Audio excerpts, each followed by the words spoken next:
Hello, today we will discuss IFS for Shame and Guilt by Martha Sweezy, chapter 14, from page 265 to 279, How Therapy Ends.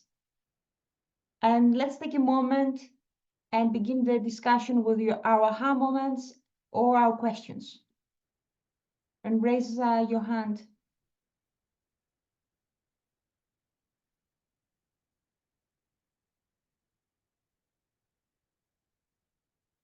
Yes, Anne? So often I get confused, like what is one part versus multiple parts. And I know that it is just kind of what the client feels like it is.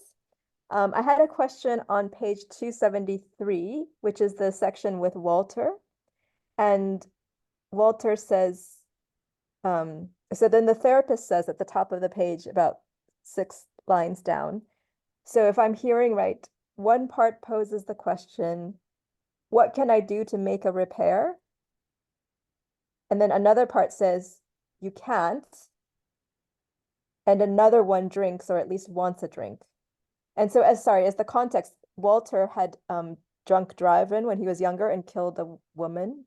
So he was very guilty and was drinking a lot, as well as had spent time in the army. And so my question, this is a general question, but that was an example, is that the part that says you cannot repair, and then the separate part that wants to have a drink, I think that's a classic example of a situation where I would think that was the same part. And I don't know if it matters too much, but then maybe it helps to distinguish them properly to, give them the right amount of attention. And so what does everyone think? Like, would they have guessed?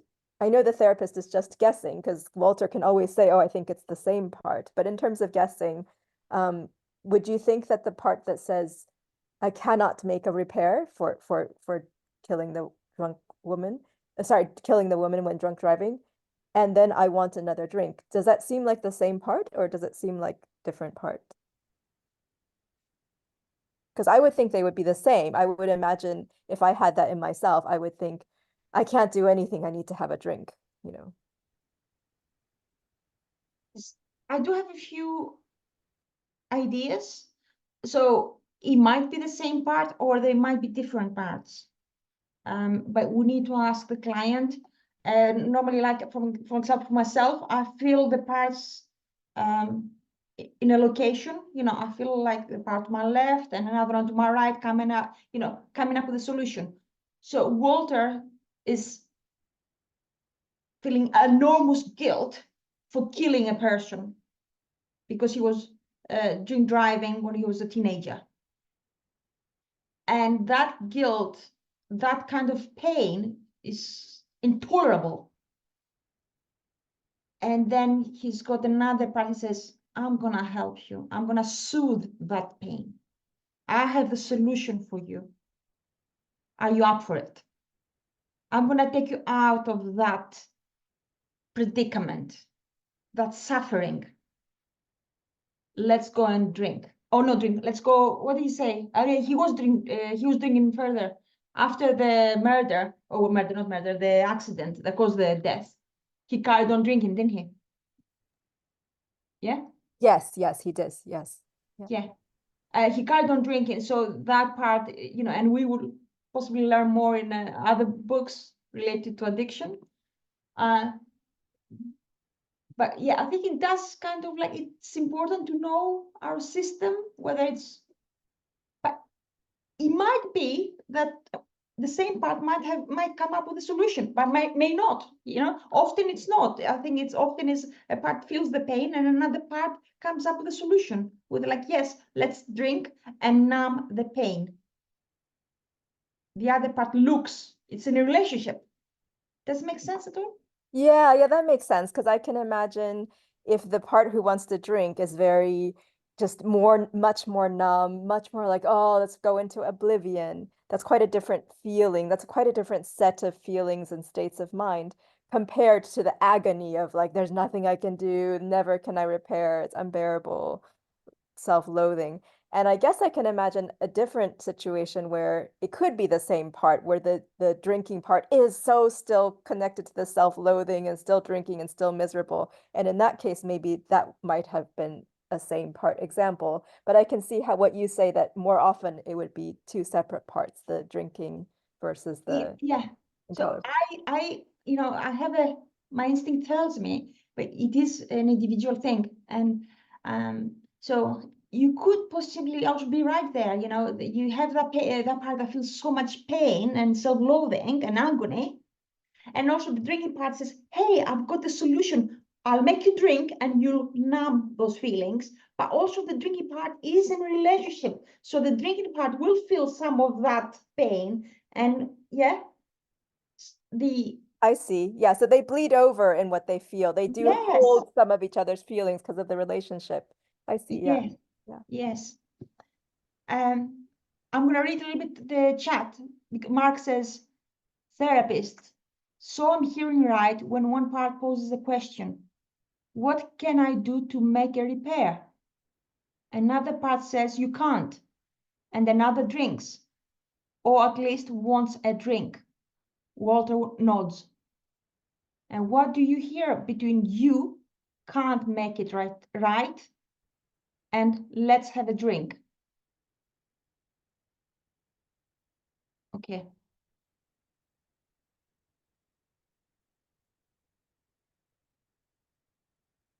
Okay, so it's like three parts. What can I do to make repair? Another part says you cannot. And another part says, oh, we can drink. Three parts. That's how he experiences his system. Yeah, and I think it's very observational of the therapist, observant of the therapist, that to say what's in between. And then there was the fourth part that was like, was it suicidal? I forget. There was the part that was in between that was saying there's nothing. Oh, there's nothing. Shoot yourself. There was the right after it, then Walter says the next line, that after what Mark posted on the chat, the next line, Walter says, what do you hear in between? The therapist says, then Walter says, shoot yourself. Okay. In the societal part, another part. Yes, yeah, yeah. Yeah, they do tend to have quite a different perspective of life. Yes. And maybe they are felt in the different parts of the body. Yes, yes. Great. Yes, thank you. Are you complete? Yeah? Yeah, thank you. Yeah, then brilliant. I do have something else. And that is with Asia.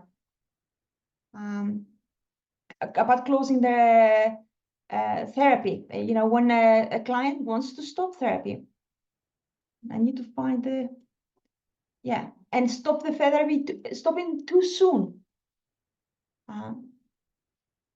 So the vignette starts page 265, and it ends at the page 268. So right at the bottom in the summary, 268, where it says, where just after the Asia vignette, it says, my biggest concern about Asia ending therapy at this point was for this exile, as my last words indicate, because I didn't want her to be abandoned again. I advocated for her. It's more effective to suggest doing something than not doing something. So I stated my concern in positive, imperative language and hoped for the best.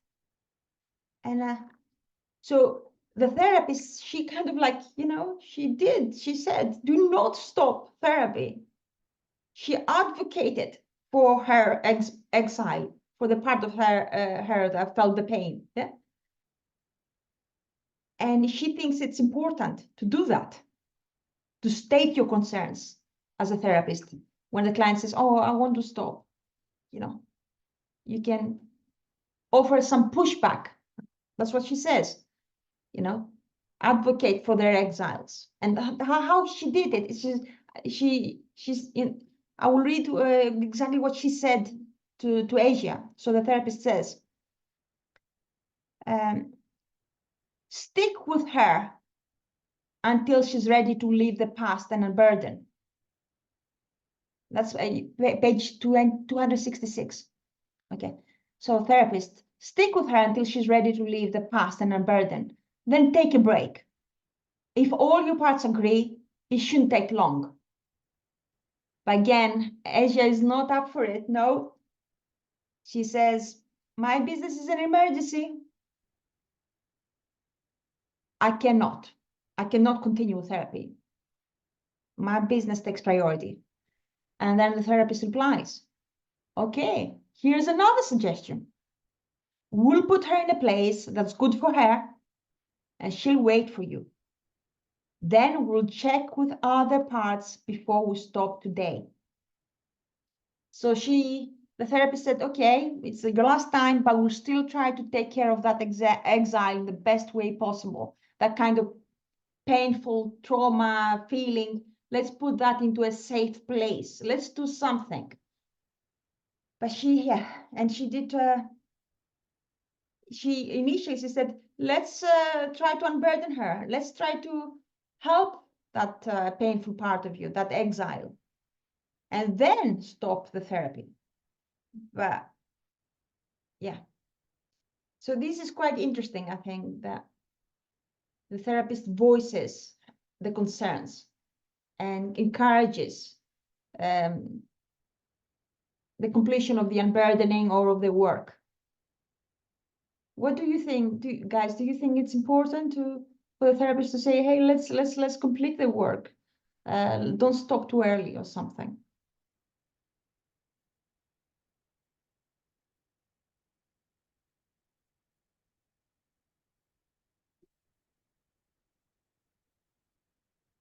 I think it's quite important, right? Because that's what the therapist is doing, leading through healing. The therapist won't force or whatever, but to be honest about the well-intentioned opinion is an important thing. Yes, and you know, I love now not seeing further on. Again, this on the same page, 266. The therapist asks, what do your other parts need before we stop? I love that. You know, she respects all the parts of the system before, you know, what's happening. It is very, very, I love that transparency. You know, I had personal experience, you know, because when you do deep work, the clients may have a manager,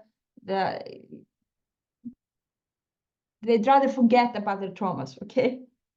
And they hope that they will forget about that. And they think, oh, maybe let's not do therapy or let's not go there. But this is a beautiful question. Okay, if when the client wants, it's a beautiful question when the client wants to stop therapy to go and check with the client's parts. Okay, if you want to stop therapy, are there any parts that need something else? What do they need before we stop? So I am complete here. Hearing you say that makes me reflect how much it's the work of just really bringing the relationship of the whole internal family, like just continually making sure everyone's needs are heard and met and everyone's noticed, everyone's recognized, and just, you know, sounds so simple, but it's so complex, and how much the client, especially with trauma, will not want that, how much they're, like you're saying, they don't want to be recognizing these parts of themselves, and how much the therapist is, welcoming, just like waiting and creating that space to help welcome everybody. So yeah, and beautiful. yeah, exactly. The therapist saying, I'm seeing everyone. I welcome everyone. Okay, you don't want therapy, but what's going on in your system? Is there someone else that they need something from you or from us, from this space? It's so respectful, so amazing. I really believe IFS is like a philosophy of life. It's not just therapy. It's a philosophy to guide your daily life, your daily interactions with yourself and others. Yeah. Yeah, I feel like that too. I feel like discussing the book is also like reminding like life approach and Yes. stance. Yeah.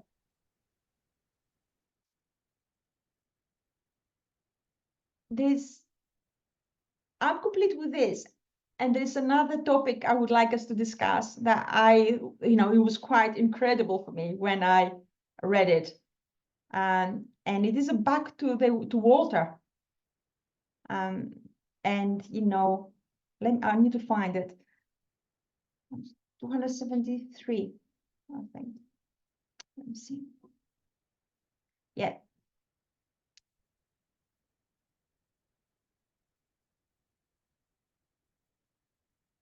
Yes, 274. That's the page.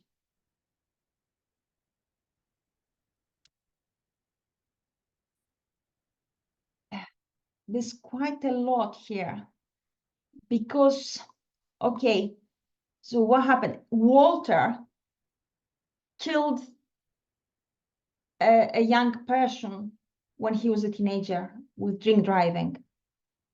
But then he carries that guilt forever. And is there a solution? She says, I did put it on Facebook, the kind of beautiful things she said about harm. Okay, I can't find it now. But here's the question on page 274. What is a fitting repair for a permanent harm? If you give me a moment, I need to find the quote.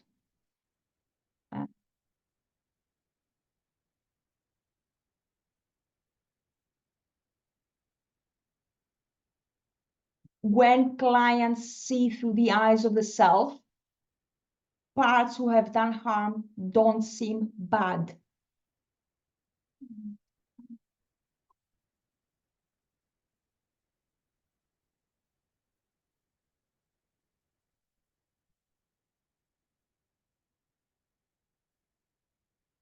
Yeah. And I'm not sure where, I'm looking for the page for that. Okay, and that's page 272, yeah. Okay, that's brilliant, yeah. So, but it's not as simple as that.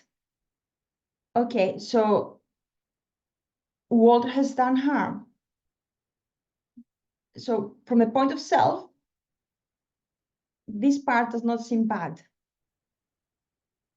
But you still need the repair. You still need the accountability. Let's trying to put everything together. Sorry. Yeah, for Walter, what did he do? He decided. He said, let's do a thought experiment."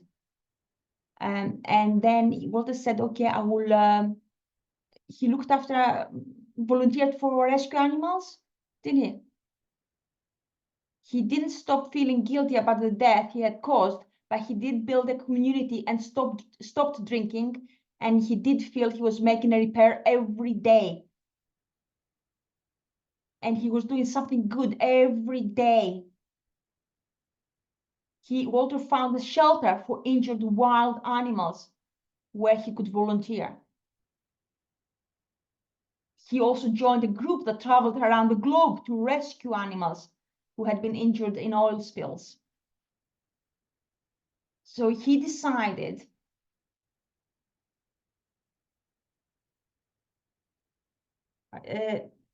what are you going to do next? That's a question from the therapist, as a fitting repair for the permanent harm. What's a fitting repair? And Walter says, take care of animals. And therapist says, how does that sound? And Walter says tearfully, yeah, I'd be grateful. I love animals. Oh, wow. And Page 272, it explains what happened. So here, I'll read it a bit there. So when clients see through the eyes of the self, parts who have done harm don't seem bad, but they do need to be relieved of their jobs, which happens to be healing the exile. And the client self needs to repair the harms they've done.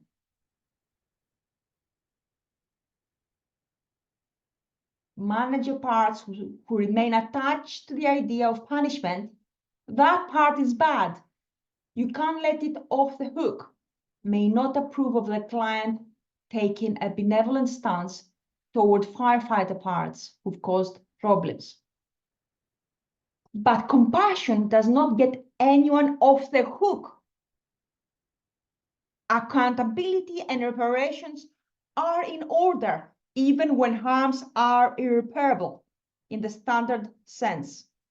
But they require persistence and commitment.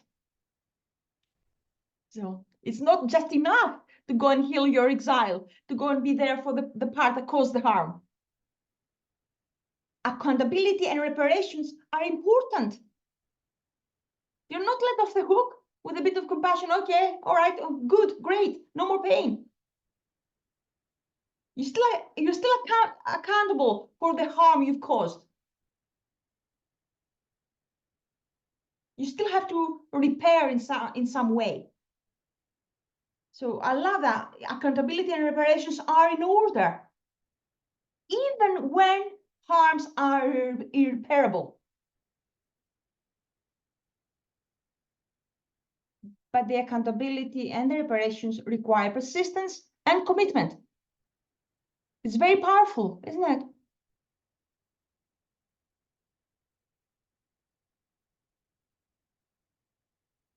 Do you have any thoughts around that, guys? Yeah, I was really, really struck and moved by that part as well. It made me think lots of things. So one thing was in a few sessions ago, one of you mentioned there was that free training on attachment theory in practice. And at the very end of that session, they had also said, you know, people with severe trauma, when and if and when they can heal, they have, I don't know if some studies showed, she made it sound like there was a research that showed that they actually have a different type of wisdom, you know, and you hear that with addicts as well that recover. They have a different type of wisdom that if you didn't have that hardship, you wouldn't have. And so there is I don't know, benefit isn't quite the right word, but there is an added richness to that experience, you know, that's unique to having had the struggle. And it made me think that for someone who has done something quite, you know, irreparable like Walter, his relationship to this concept of life and harm and this part of the ledger, you know, which is giving life or taking away life, is different than for people who haven't had that happen to them, who haven't, you know, done that. And in a way, he carries that relationship to, you know, causing death and maybe trying to, you know, bring more life. And I guess it made me think that, you know, no one wants that. He doesn't want that. No one would have wanted that to happen, that he ran over this woman. But given that it has, the thing to do is to, you know, take that experience and use it to fuel more, you know, commitment to bringing positivity in life and life-giving services. And that fuel is just different than someone who hasn't had that happen. Not better, not worse, but it has a different quality when it's, and to, that's his path now, to hold that and to use that fuel and use it in that way. Yeah, so I think it's kind of it's a, yeah, and then I think it's an interesting thing because in a way he does deserve to feel guilty and then not to feel, you know, shame and to be harming himself, right? But of course, but to I guess honor that this thing happened, this very unfortunate thing happened. And the drunk driving thing is so unfortunate because how many people drunk drive, it's terrible and they don't kill someone, right? It's such a common thing that even the most well-behaved people, young people in America still will that one time just, oh, I just need to get home, you know. And you could so easily kill someone. Like it's such an unfortunate thing that can just happen, even if you're not regularly neglectful or irresponsible. just that one, that one bad experience. So yeah, it's an interesting thing that sometimes this happens in life. It just made me think sometimes this happens in life. It could be you are more or less negligent and to make it more likely to happen. And then now it becomes kind of your cross to bear, but you can bear it for good and use it as a fuel for, your contributions in a definitely Yeah. different way. Yeah. And I thought it was also interesting that as part of IFS, it was solution finding. There was this it was so important in this case. But I guess even in less severe cases, finding a different way forward is key to healing. You can't just stay in the abusive situation. You can't just stay in the, very toxic situation without a plan and hope that you'll just feel better just because you for self, just as you were saying, just caring for yourself, just finding compassion. That's a huge thing. But if the situation is not okay, Mm-hmm. one still needs to find very practical ways forward. And to do that in the context of a self-energy led session and talking to parts is such a great time to do that. So there is room for almost like coaching, like solution finding within a therapy session, which I thought was interesting. Yeah, I so loved that she worked with him to find an action, something actionable for, she called it a thought experiment. What is a fitting repair for a permanent harm? That's such a beautiful question. So yeah, it feels like a coaching question. What are you gonna do about it? Yes. And I love that question. And also it makes me think when somebody causes harm. I also have a personal kind of experience. My classmate was actually killed by, I believe it was a teenage driver with her kid. Was driving too fast and drove onto the pavement. So we all focused on, what happened to her family.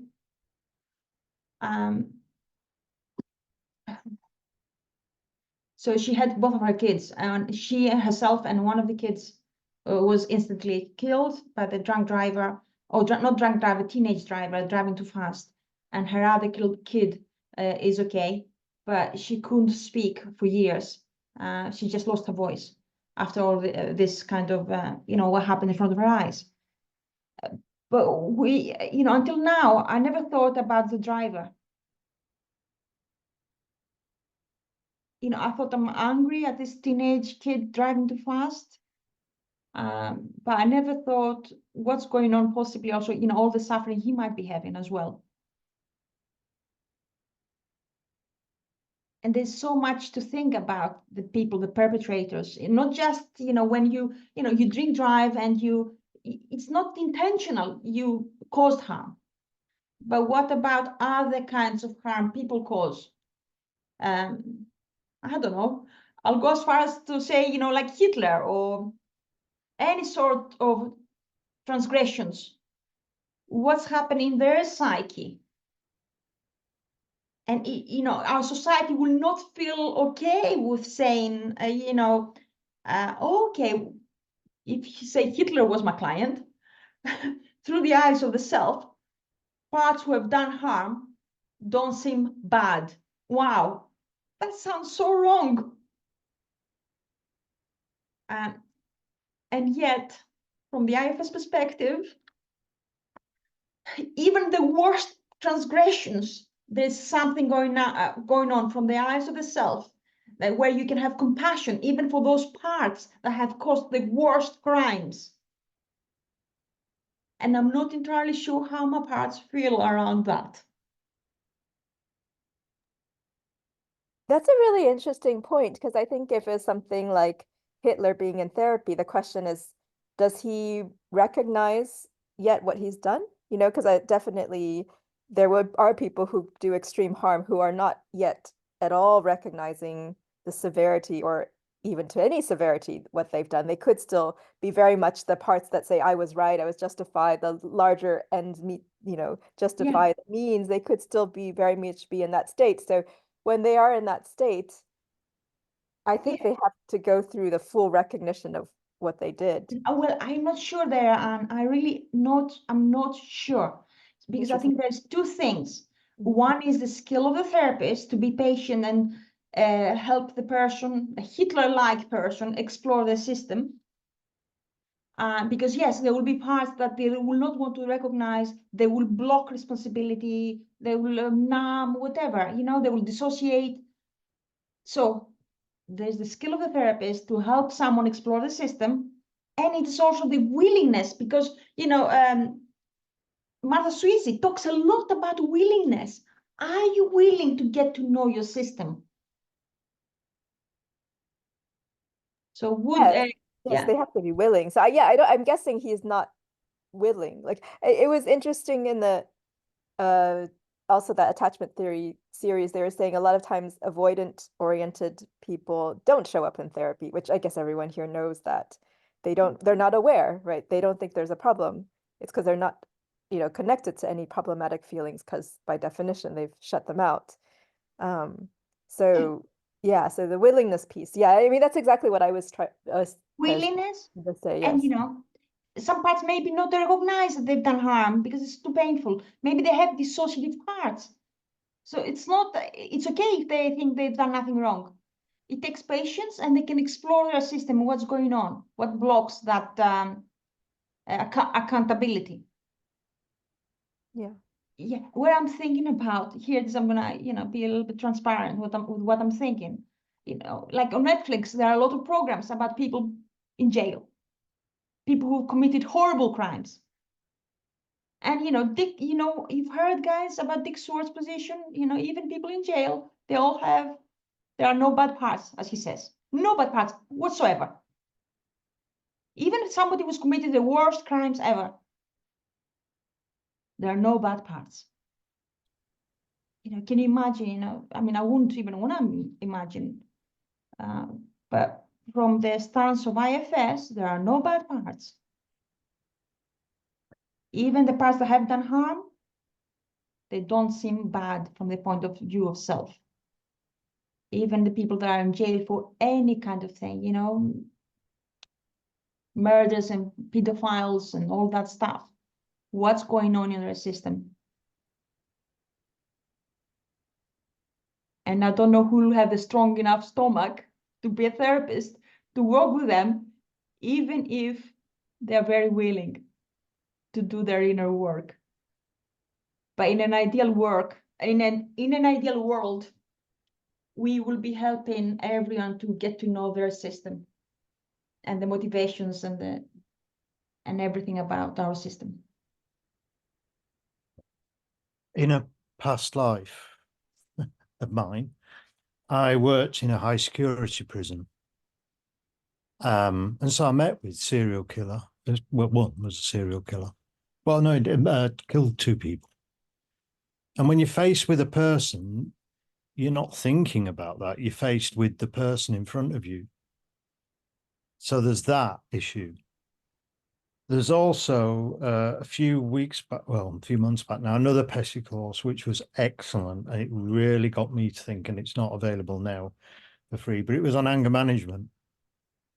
And he talked about how, in fact, anger management is often fear management is one thing. But what he also talked about was the more we understand, because he was talking about anger in terms of grief or repair, when somebody's transgressed and we're angry with somebody.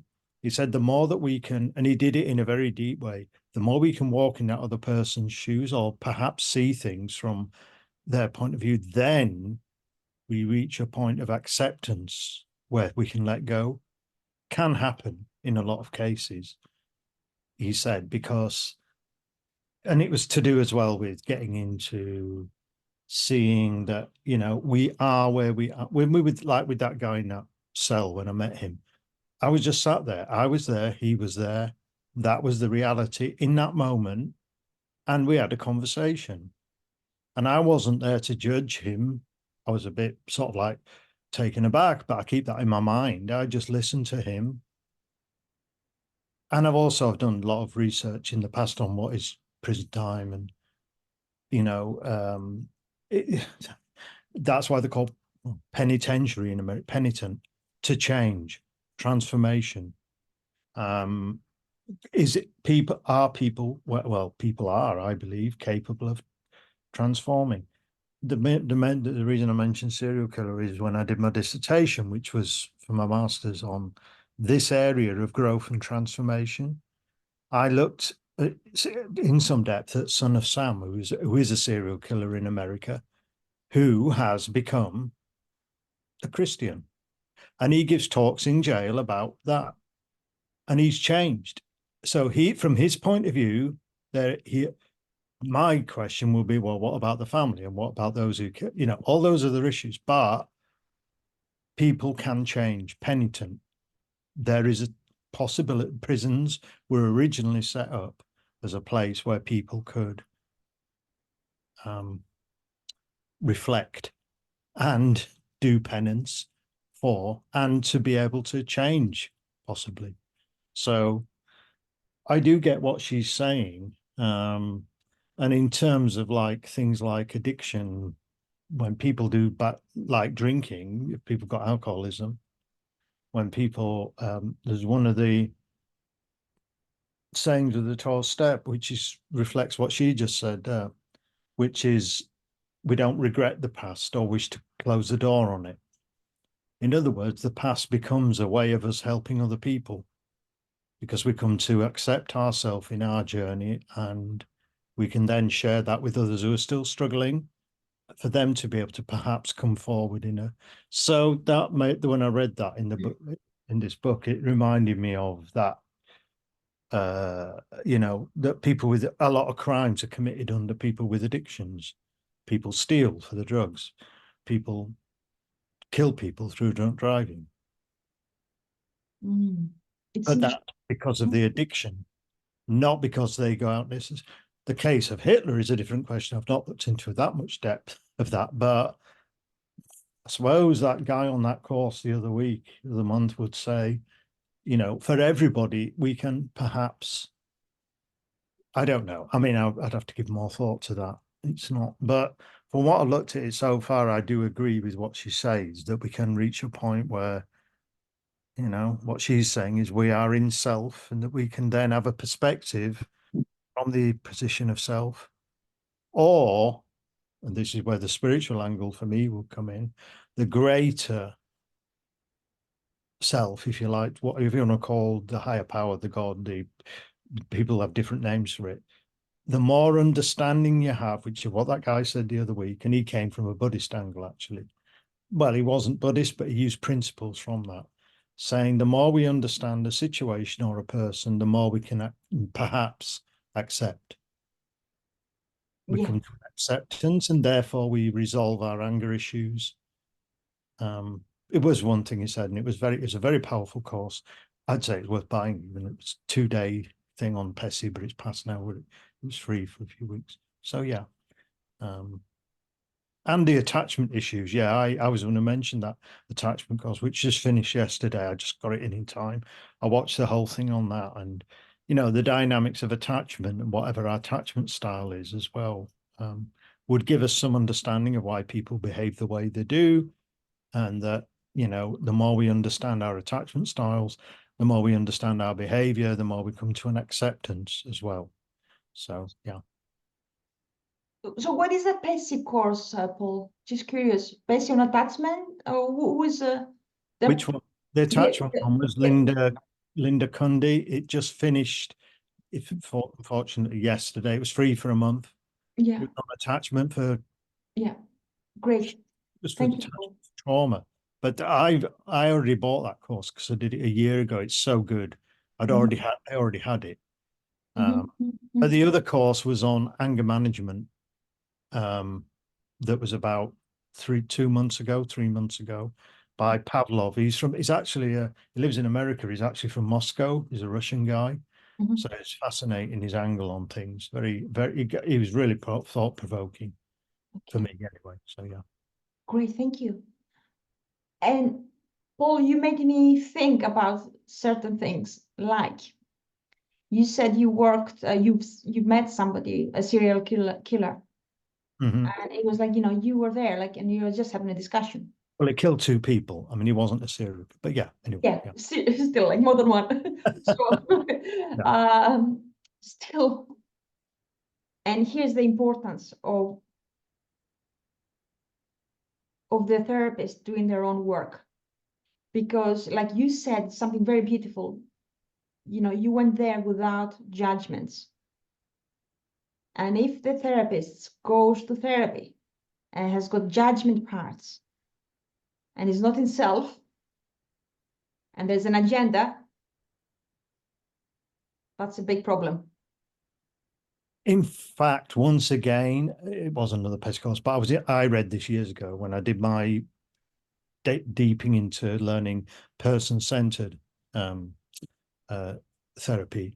Mick Cooper, he's written a few books, and one of his books, I've got it in front of me now, you can see it now, Working at Relational Depth in Counseling and Psychotherapy. In that book, well, he actually talks, one of the things is about dealing with somebody who's drunk, actually. But the other one was a guy who didn't speak. He was 25 and he didn't speak. He was mute. Mhm.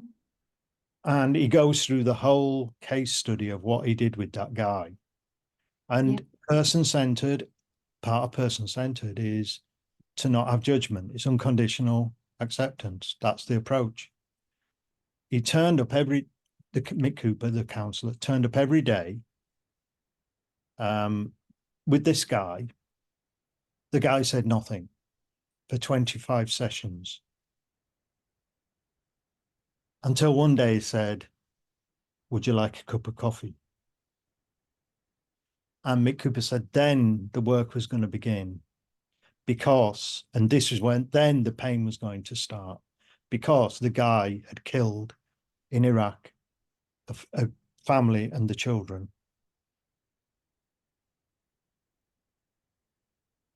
So the work was going to begin of sitting with, and for the guy to process. I've got goosebumps. Wow. Yeah. That story is so powerful. You know, the turning up, the listening, and part of person-centered is the unconditional acceptance, which I think feeds into internal family, you know. Yeah. And Yeah. I bring that with me because I did that training years ago of person-centered, and then I've come to IFS, but I carry those Carl Rogers, you know, congruence, being real in the session, but with no judgment, with empathy as well, and even compassion. I mean, Cooper did a course on PESI the other month. I've done 2 of his free courses, and he was talking about what is empathy, what is compassion, because that's relational depth. Mhm. It's about meeting people at relational depth, which is what IFS does as well. Yes. But you know, that what he said there was so important. He turned up and nothing was said, you know, for 25 sessions. But then one day the guy said, "Would you like a cup of coffee?" Wow. Began to speak, and then the work was going to begin. Yes. Wow. Mm.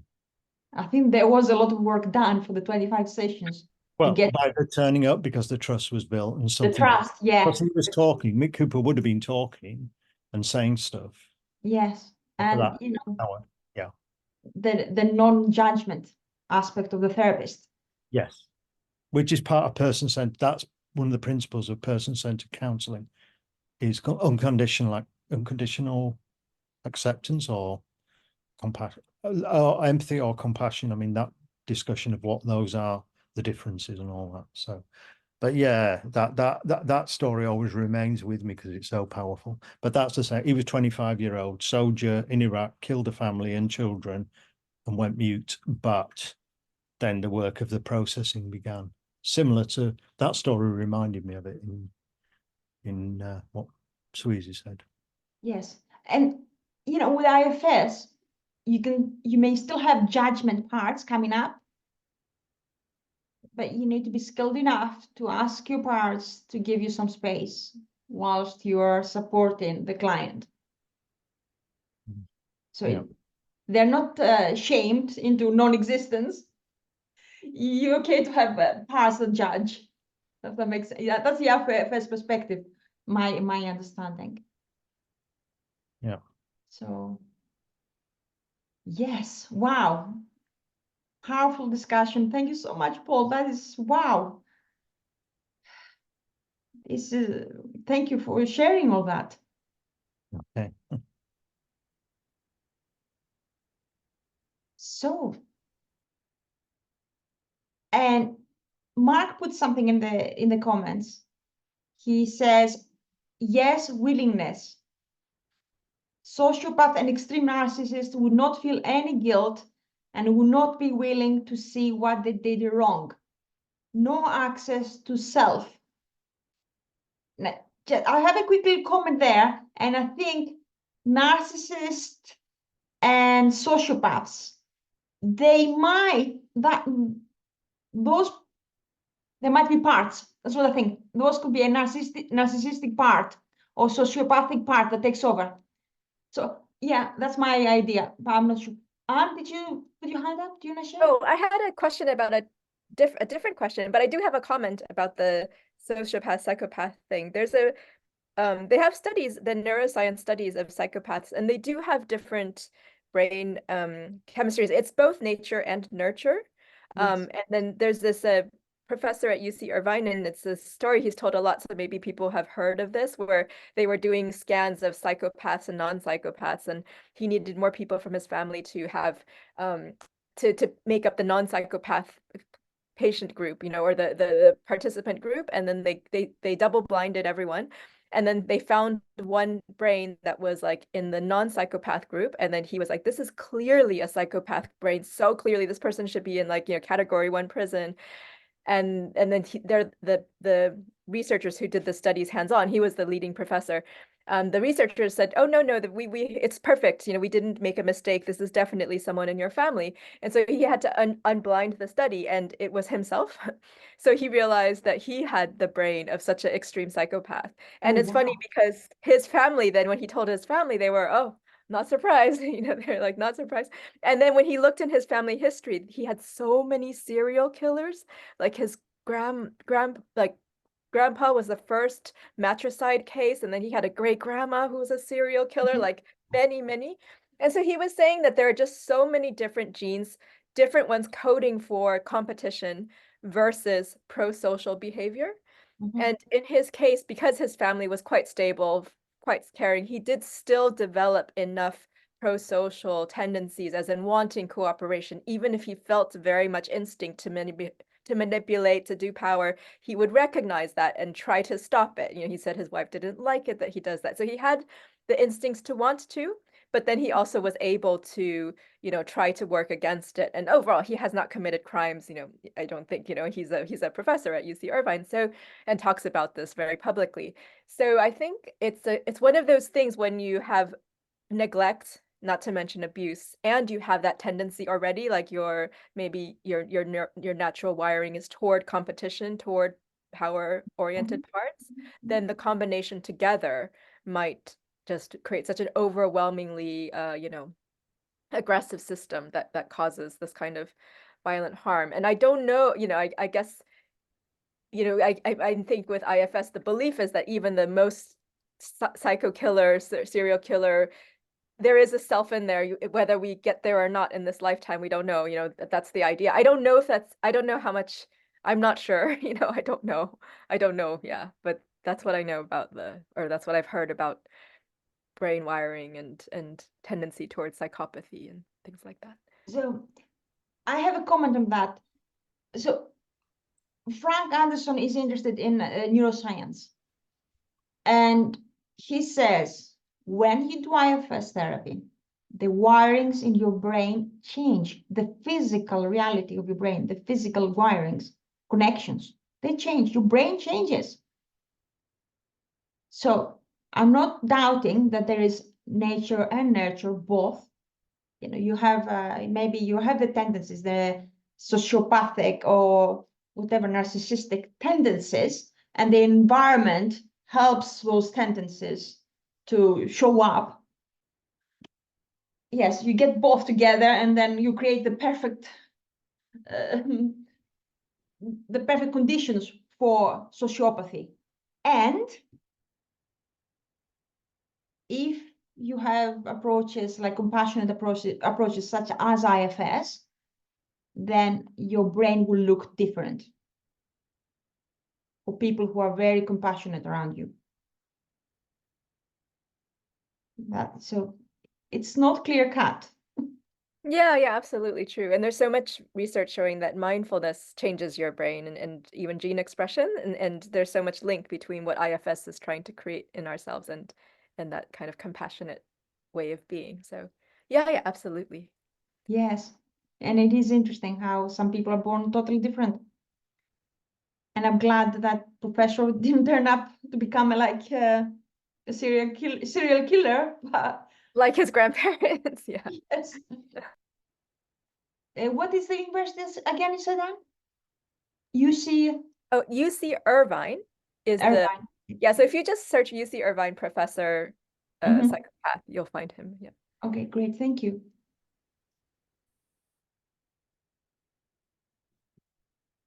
So I had a different question. Yeah. Yeah, Are we go. complete? Yeah. Yeah. Well, This is kind of a more just a technical question. So I noticed it was only finally the penny dropped in this chapter. It seems like the therapist unrelentingly uses you to refer to self in the client. And if she hears anything that's not self-like energy, she'll just, even if, of course, the client will say, I hate him, or I feel, that wanting to, go binge drink, or, but the therapist will then, if the therapist doesn't hear self-like energy, the therapist automatically says, oh, will you? And you always seems to refer to self, even if there's no self yet. Is that right? And then will Trevor, or she'll say Trevor if that's the guy's name, Trevor and you, the name of the client and the word you always seems to reference self. I haven't looked at the previous chapters to, see if this is consistent, but reading this chapter, it seemed like no matter how much the client's saying, I want to binge drink, I want to, jump off a cliff, I hate myself or whatever, anytime it doesn't sound like self energy, the therapist addresses that like a part, and just unwaveringly, like you or the name of the client is the self. And I guess because I in the previous chapters, Martha Sweezy had put in parentheses, oh, Trevor, she would say the client's name, and she would say, oh, the whatever part. But for example, on page 275, that I noticed that she stopped doing that for Trevor. Like, I think Trevor, there are a lot of lines in this script with this therapy session where Trevor is talking from a part. I think, or was it Walter? I forget. There was one of them where clearly the client was talking from a part. She didn't add that parentheses where, because usually before she would say Walter's part, but in this example, she wouldn't, but she would still respond like, oh, that's not Walter, or that's not Trevor, whoever the client is. She would wouldn't say it explicit. She would not say that explicitly, but she would just, say, oh, what does Walter have to say to that part? Even though Walter just said I in blended with that part. Does that make sense? Like, I try to find an example. It makes sense to me. Yeah. Okay. Yeah, you have got an example? I don't know. Have you found something? Yeah, so like on page 273, this is right after what we were talking about earlier. The therapist says, and what do you hear between you can't make it right, let's have a drink? And then it says, in the script, it says, Walter says, shoot yourself. Okay, and then which parts of these need attention first? Walter says, I don't know. Yeah, so in that whole page, I think Walter is not talking from self, but the therapist still refers to you. And if she refers to Walter, she doesn't say his name here, but she refers to, quote, you as Walter's self, even though Walter's self doesn't seem to be in the room at all yet. Well, he says, okay, I'm reading a little bit here. It says, shoot yourself, yeah? Yeah. The parts think you kill the person, and the parts say, shoot yourself. And then the therapist says, okay, which of these parts needs attention first? And it's like, I have no idea. I'm just, you can just hear, shoot yourself. And therapist, let's invite them all to a summit meeting with you. Are they willing? Walter nods. Are you with them? Walter nods. Do they see you? Walter says no. Would they like to see you? No. Who do they think you are? A drunk. So I think it's clever the way she says, do they see you? Because Yeah, okay. So actually that part, it seems like Walter is sort of responding from maybe self without much self energy, but from this impartial self. I guess lower down on the page, if you go to the part where it says the therapist says at the bottom of 273, the therapist says, how do you feel toward him? Okay, so Walter says, it's okay, therapist says, ask who needs your attention first. Walter says, the guy who says, I can't do anything. Therapist says, how do you feel toward him? And then it says, Walter says, I don't like him, right? So it's not self that's saying, I don't like him. So then the therapist just assumes, like, even though Walter said, I don't like him, the therapist just runs over, just ignores that Walter called it I, and the therapist says, would the part who doesn't like him let you talk with him? How do you feel now? So I guess it sounds like even if the client's saying things from a part using the word I, the therapist still responds like that I is not the quote you that she would talk to the therapist with. I think it's a clever way of finding out more parts. And I've noticed that she does that, she asks you, would you like to speak to the part? What does the part see when it sees you? Oh, sees a drunk. Oh, a drunk is another part. It's not you. It's not the compassionate you. It's not the self with the 8 qualities. The 8 qualities. Yeah. Yes. See, Exactly. Yeah. So it's a clever way of finding more and more and more parts, and then unblending. It's so beautiful here. Would the part who does not like him, the drunk, let you talk with him? Let you, the self, with the part that doesn't like the drunk part of you, give you space. Instead of saying give you space, she says, would that part let you talk with him? So she's doing unblending here. Yeah. And I guess what I was wondering if let's say if a client was quite like, because Walter is kind of going in and out of self, like there is a little bit of self responding, when he talks more like, oh, I don't know if they want to respond. So he is talking from that more like just not blended space a little bit sometimes. But if we had a client where they are just consistently so blended, would as a therapist, would you guys still just continue to use you and like just kind of really still just assume you can refer to self even when the client says I, and that's always a part? So, or would you say then the Walter that's not a part, would that then be more effective than to start saying that phrase like? Yeah, just to go back to Walter, I think this is it's easier, and I'll try to respond to what you're saying in a moment. But I don't see that he's got a lot of self. I don't see any like self energy, to tell you the truth. Or until the end, towards the end. Yeah, no, not really. I guess what I meant was when the therapist said, would they like to see you? Then Walter says, no. So that kind of, so I guess the question is, at which points is the you that the therapist is referring to, which is the self, is that being, how much that's being acknowledged by Walter in any way at all? I can't see self though. Even the part that says, I don't know. Yeah. Says, I don't know. It's a part. I don't like him. I don't know. It's a part that says, I don't know. And, like often, we learn from children to say, I don't know. So that part, the child part comes up and says, I don't know.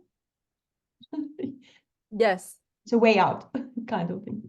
Yes, true. So, okay, yeah, this is a good example then. So Walter is quite resistantly not showing self-energy. Yes, very blended, very blended with, because, he's consumed by this guilt and agony and pain that he's killed a person. He wants to kill himself. Yes, yes. And even on page 274, when the therapist says, "How do you feel toward him now, Walter?" Walter still responds, "He thinks I ruined his life, and I agree." So again, the "I agree" Mhm. is I is not self, right? I He's is very not. blended. Yeah, yes, Again, he's taking sides. He's not, he's got an yes, agenda, yeah? This is not yes. self, as you're saying, exactly that. There's no self whatsoever here. I agree. There's an agenda there. He makes a judgment. And when you make a judgment, you're not in self. And so the therapist just very, very consistently still can use you and just believes that believes that there is a you, there's a self to receive her use of the word you, you know. I just Yeah, thought it was very interesting. I'm not, so the therapist is just curious. Yeah, maybe she's trying to find a self to part relationship. Uh, Oh, you're saying just that maybe the you isn't necessarily assuming self, just would they like no, to see you? It's just also just a way to find parts without, it's just a yes, kind of yes, more open question. Yeah, okay. it's a parts mapping exercise. Yeah, I think she didn't really manage to find much of a self, and she did that thought experiment, and I thought that was quite wonderful. Very creative thinking about the Yeah. thought experiment about doing the repair. I'm not entirely sure because he's consumed by this guilt of killing person, and then she's instead of like trying to heal, it's beautiful. It's like, okay, look at that, Anne. Okay, this is amazing.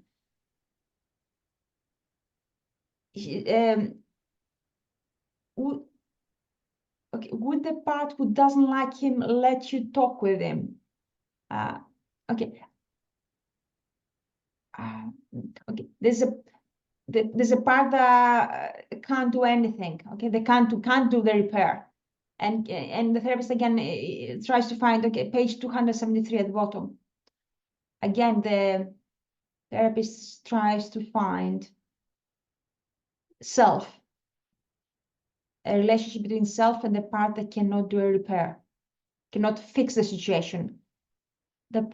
He did kill a person. You can't bring the person back. That's it. And then he yells at me. She's dead. You damn, I'm swearing. Shoot yourself. You can apologize in heaven. Swearing, yeah, at himself. Viciously, criticizing and swearing at himself. And the therapist says, oh, that part that judges and yells and screams at you. He thinks you are the teenage driver. When he's looking at you. He doesn't see you. Huh? Wow. Huh? That's amazing. There's a part is stuck in the past. The Trevor carries that teenage part or blended with the teenage driver all his life. Yeah, that completely describes everything. He's been so blended with a teenage driver his whole life. Yeah. He's walking as a teenage driver. I killed the person. I killed the person. Yeah, yeah. Life moves on, and he's still like this with this kind of thing. Yeah. Guilt. It's not his adult self. It's totally stuck in the past, totally frozen and blended, overtaken, It's overwhelmed. interesting. Yeah, it's it. Yeah, Yeah. Yeah, it's yeah. it. I find it fascinating.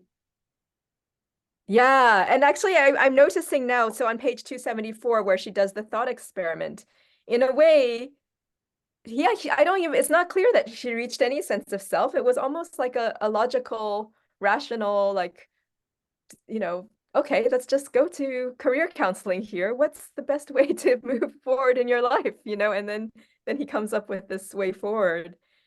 Of course, there's the context of having given so much, compassionate IFS attention, even if it's not clear that self came out. That was what preceded this moment of, you know, future planning.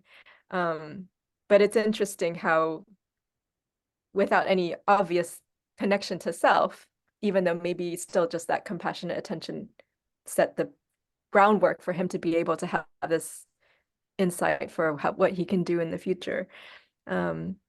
Yes. Yeah, it was kind of a very rational, practical ending, for this session. It is. I love it. I've not seen it before about making amends or making some kind of repair for the harm. It's incredible. And I have a sense that if she continues to work with Walter, the therapist would go back to the teenage part and get the part to notice the repair. Yeah, yeah.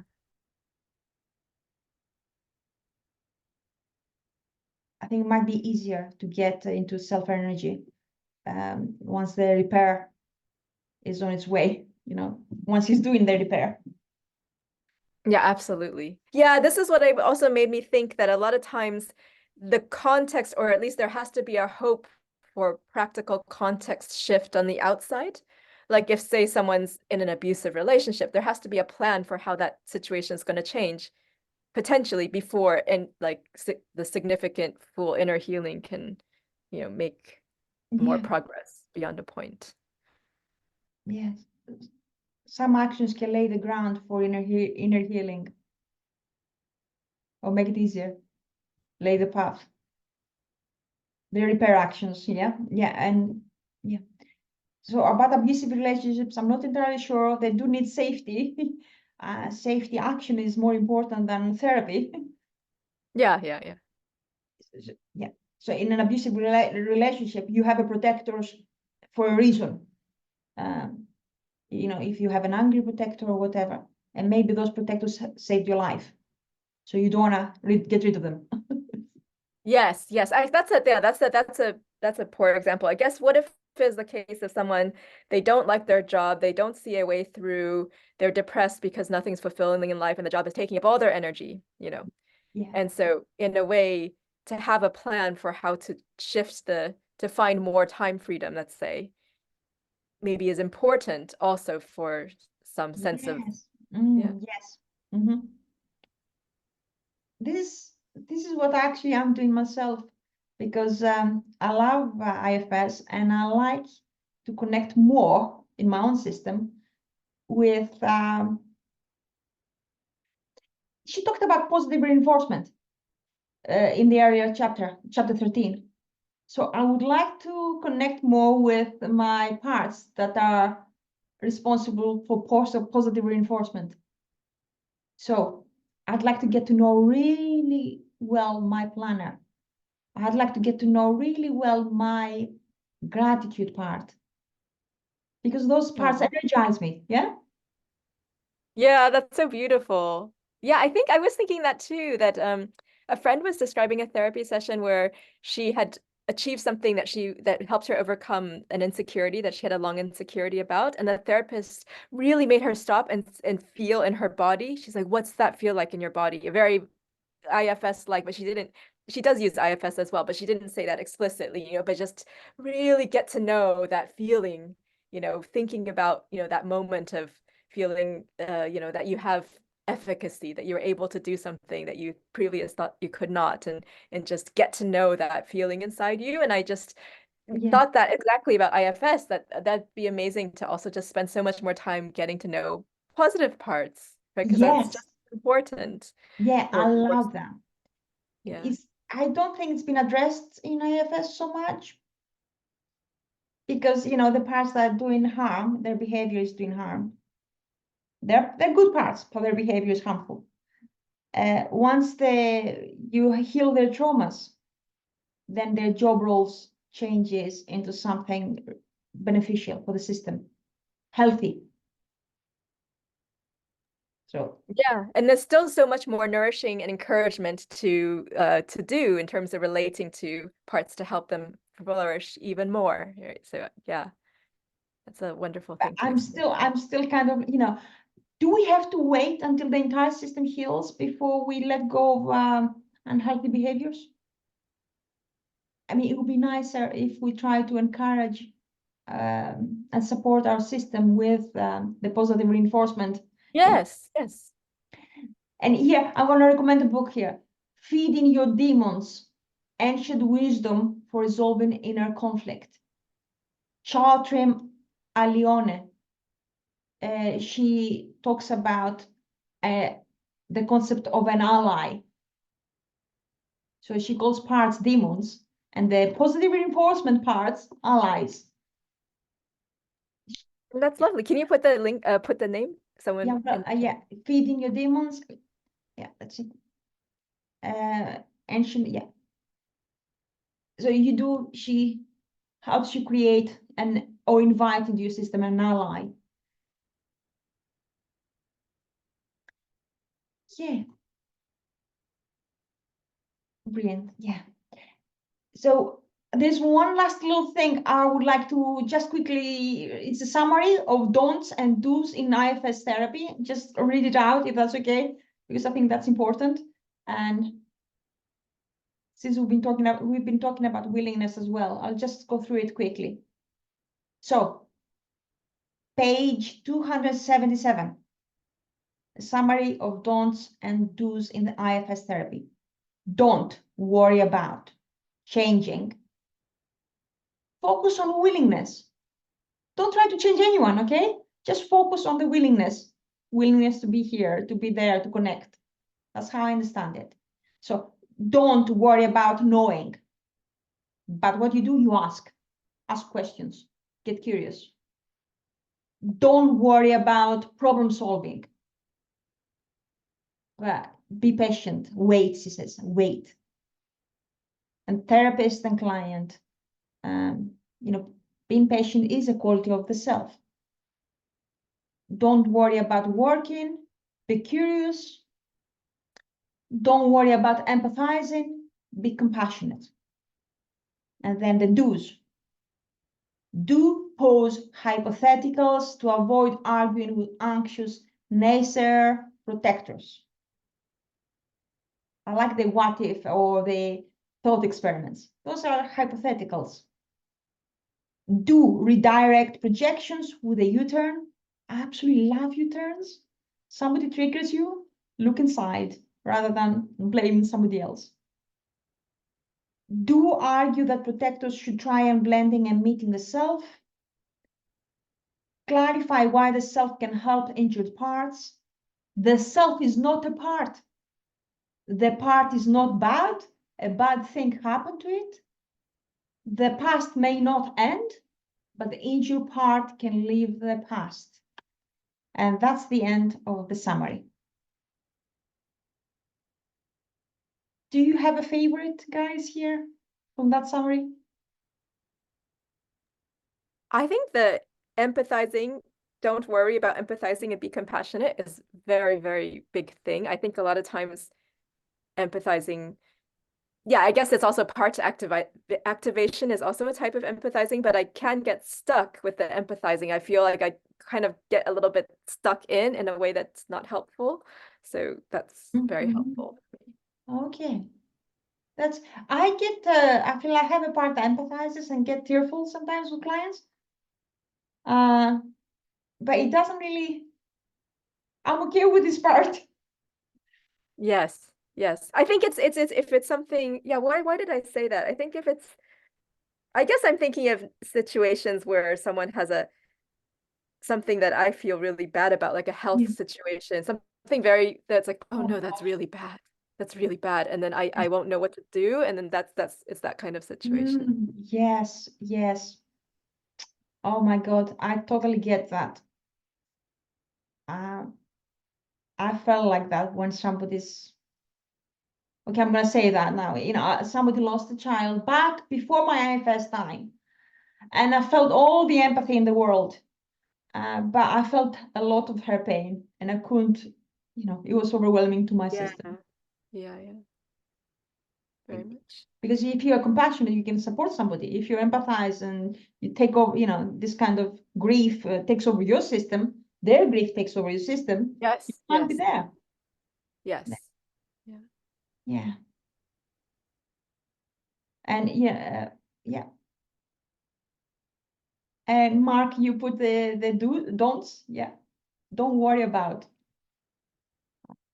Yeah. So if is there anything else? If not, I actually did have a question, but I don't know if we want to have it on the. It's about unburdening, but it's a little bit just more general. I don't know. Yeah, ask for it. Ask it. Yeah, is it that the client's inner exile? Is it usually the exile does know when they're ready to unburden? Because it seems like when I read about IFS, they seem ready. The unburdening for that exile for that particular thing just happens once, and it sounds quite final. But then they have to be ready, and then to me, it's not obvious that it would be that final. Even I know there are other exiles and other issues, that's fine, but just even for that one specific issue for that exile, how does the client know they're ready? How do you trust that the client is ready? And then how often is the unburdening really that final for that particular issue for that exile, even if there are other things?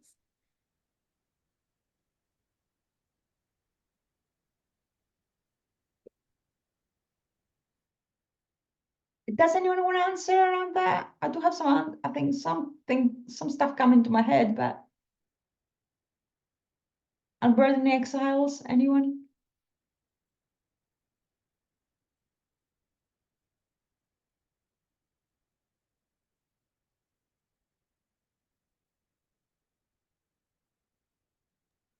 I think there's the issue of working mainly with protectors, and that I don't know if she says this or read it somewhere, about the fact that there comes a point, there can come a point where if you're working with protectors, then there'll come a point where there'll be a spontaneous unburdening because it'll happen.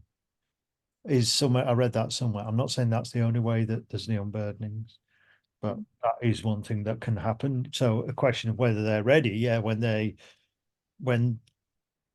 if the protectors are able to be unburdened, if you like, then the exiles also will be ready to be healing done as well. I don't know. I mean, I need to maybe think more about that and the unburdening of exiles, because I'm still of the mind, because that's the big message, isn't it? Work with your protectors primarily. Don't go straight to the exile. I mean, I work with people who are very much in their exile, and I'm encouraging them to sort of step back, because it becomes overwhelming if a person's just in their exiled emotions, or suicidal thinking or whatever. Well, that's a part, but the emotions being so big that the firefighters are coming in, then it's about working with the protectors in order to bring the temperature down.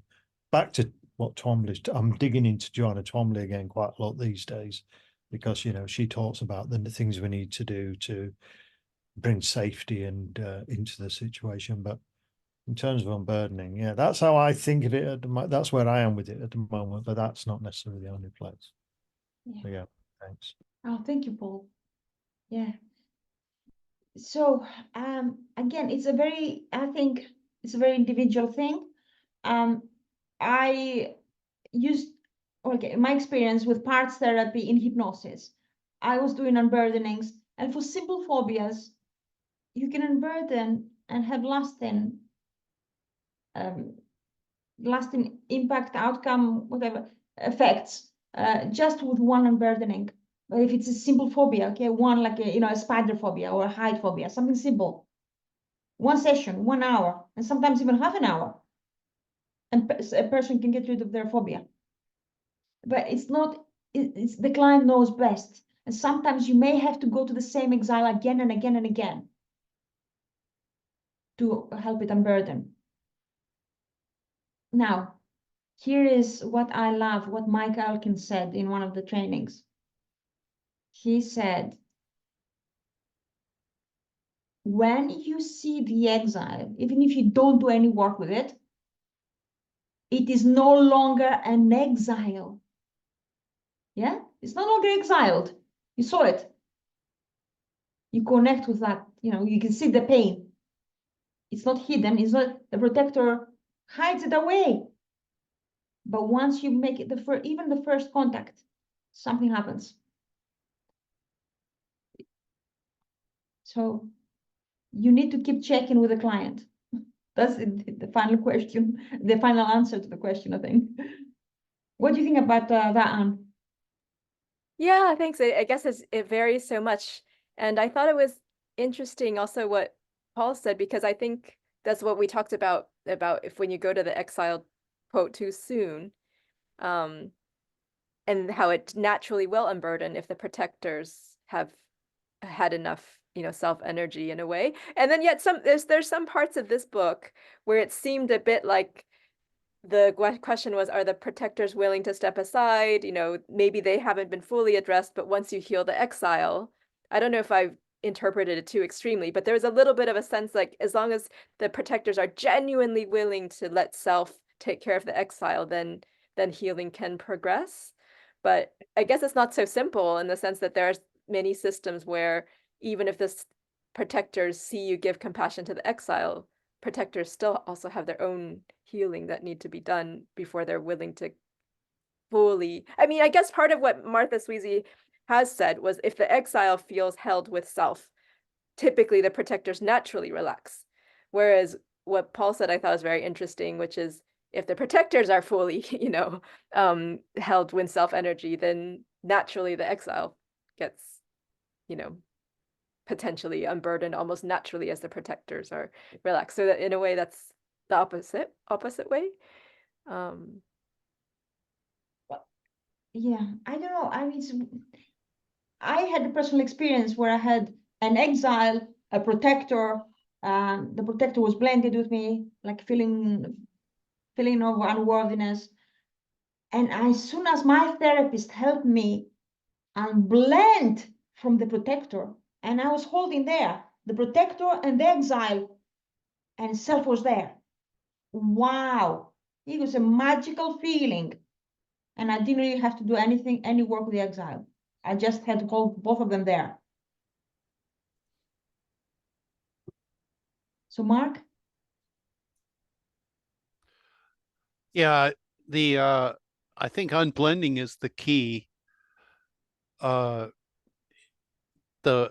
The part has, when we become unblended, the part steps aside and lets self come in. And then I'll put this quote that I just found when I searched for it on the internet. In the internal family systems, unburdening follows unblending. Unblending, then it would be saying, is kind of a prerequisite for unburdening. When we're no longer blended with our parts, whatever protector it is that we're blended with, then self becomes available. When you're blended with a part, you're not self-led, that part is, or that protector is leading. So anyway, when you're no longer blended with our parts, we can start the process of helping our parts unburden. And so to change that sentence to its opposite, when we're blended with our parts, we can't start the process of helping our parts unburden. We have to become unblended. And then the self is in there, turning on the light of the self on the situation and being able to let go of the emotional weight that keeps the part or the protector or the parts trapped in their roles. When we're blended with some protector or part, then I like that phrase, trapped in a role of protecting me by being shamed or by being angry, or these different things that we picked up because of traumas in the past. And so, and then it's what I put, this is all in the chat there, but unburdening is the key to healing the internal family systems. But the unblending is the prerequisite for the unburdening, I would say. So anyway. Yeah, Mark, I think, there's so much emphasis on the unburdening of exile as the key to healing. And look, I mean, Dick Swartz talks about what happened to him. He was swimming, there was a strong current, and he thought he would drown. And what did he do? He found self and connected with a part that was fearful and thought, oh my God, we are going to drown. And once he unblended from the part that was scared to death, he found some kind of inner peace. So I go back to that, you know, and some people will say, if somebody's early in their learning, they'll try to find, oh, is that an exile? Is that a protector? Is that a firefighter? What is it? But, in truth, from my experience, it doesn't matter. As long as there's a self to part relationship, that's the key. What does the part need? They will tell you. They will tell you their story. Trying to, label them as exiles or protectors, it can become a bit irrelevant when you are a bit experienced with IFS. They will tell you what they need. They'll tell you if they need more work or help. Yeah, that's very, very helpful, Vana. Thank you. That makes a lot of sense to me. And yeah, completely. And I guess the unburdening has always felt a little unintuitive to me. Like I think the self to part relationship and getting self to, be there for, especially for the most vulnerable pain, that makes complete sense. And to hold it and to be there. And then the unburdening I can see as that sometimes it's a nice extra thing or whatever, but the sometimes maybe just the way it's written about this, if it takes a more central role, that's where I guess I get confused as to that doesn't seem as seems a bit of an extra thing. Yeah, okay. In my stepping stone training, I was taught that you don't even to know anything about the unburdening process. Just pay attention to the needs of the part. You don't even know, yeah? That makes sense. Yeah, thank you. Thank you. Great. Brilliant. So guys, we're coming to a close. That's the end of the book. Thank you, Mark, for saying that your favorite is wait, patience, out of the rules, the what to do and what not to do. That is my favorite because of computer science and teaching computer programming students. Because they've got a problem that they got to solve with a programming language and write a program to solve it. And I always tell students, don't be in such a hurry to solve the problem or write the code. Before you can solve a problem, you got to have an understanding of the problem. And that's the idea of wait. And it's the third step is writing the code. And it's human nature to, well, you want me to write this program in the Python language? I gotta start writing the Python. And then you're helping students that, did you read this paragraph about what you're supposed to do? Did you see this? Did you understand this? And so if you're in a hurry, it's going to slow you way down. Yeah, wow. You're going to take 3 hours to solve a problem that you could have solved in 1 hour. Yeah. And the fourth stage, after you think you've solved the problem, the fourth stage in programming is debugging and fixing the things that didn't work. And so if you wait and don't be in a hurry to solve the problem and make sure you understand it deeply first and play around with it, be curious about it, then you're not going to have to spend 2 or 3 hours debugging or fixing the problems in your solution that don't work. So yeah, that's one of my central philosophies of teaching that stuff. So it applies to lots more than just computers too, obviously. I love the analogy. Martha Sweezy's got the idea that that's one of the ones to not worry about problem solving, wait on the problem solving, and don't be in such a hurry. Yep. Yeah, brilliant. Thank you so much, Mark, for sharing. So if there's nothing else, I will close this session. Chapter 14, the final session, the final chapter, how therapy ends. And thank you for watching, and I look forward to the next book group. Bye for now.